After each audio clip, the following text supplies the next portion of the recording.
Welcome back to TechniqueWOD. Today we're going to talk about kettlebell swings. Very commonly when someone's first learning how to do kettlebell swings, they end up squatting the weight rather than doing a perfect hip hinge, making it a hip dominant movement. It's more similar to deadlifts than squatting. So that's what you want to do. You want to do a perfect hip hinge, and you don't want to make it a knee dominant movement where you're squatting the weight. Okay? So here's what a good kettlebell swing looks like. I'm hinging at the hip. At the bottom, my hip is back. I still have a neutral spine, and I have, for the most part, a pretty vertical shin. I'm not doing a big squat right here. I'm not squatting way down here with my knees forward. Vertical shin, shoulders back, hips back.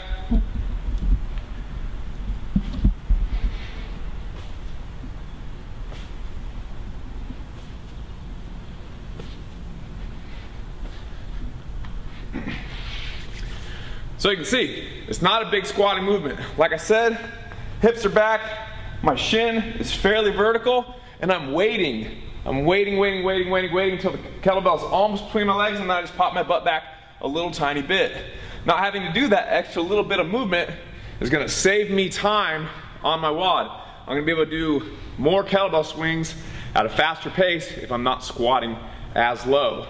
So, what you'll see on people that are new or very fatigued is they'll be here.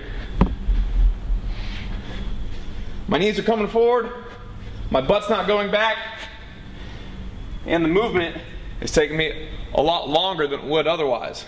So, you need some good hip mobility, nice flexible hamstrings to get into a good solid kettlebell swing with a neutral spine, hinging at the hip, butt back, making it a very hip dominant movement. So one more time.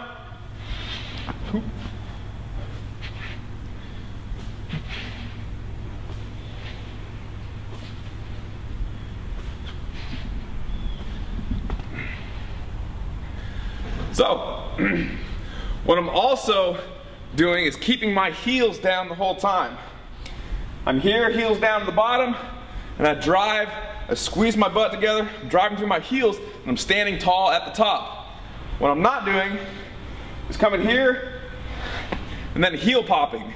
You see that all the time. Someone will come to the bottom, then their knees will come forward, and they'll heel pop. Back down, and they'll heel pop again. So you'll see them like this.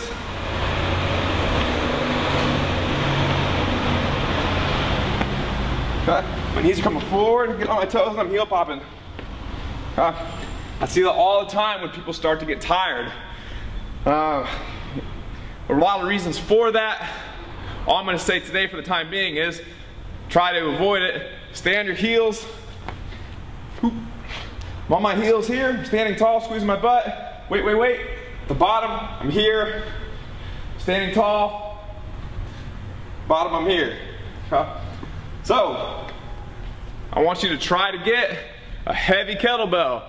If you have a very heavy kettlebell, if you're swinging a 2-pood or maybe a 2.5 or a 3-pood if you have one, and you're not staying super heel heavy, the kettlebell's gonna toss you around. I put a video down below this one of me swinging a 4-pood T-handle plate loaded kettlebell. You can see I'm having to stay very heel heavy.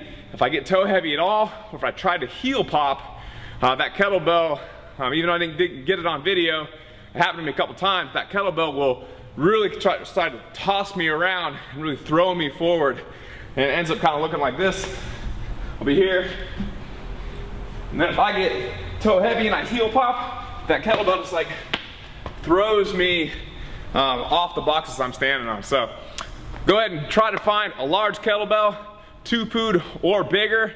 Try to find something that's up to like 3/4 of your body weight. Try to stay heel heavy, standing tall at the top without being thrown around by that large kettlebell. All right, I'll see you tomorrow.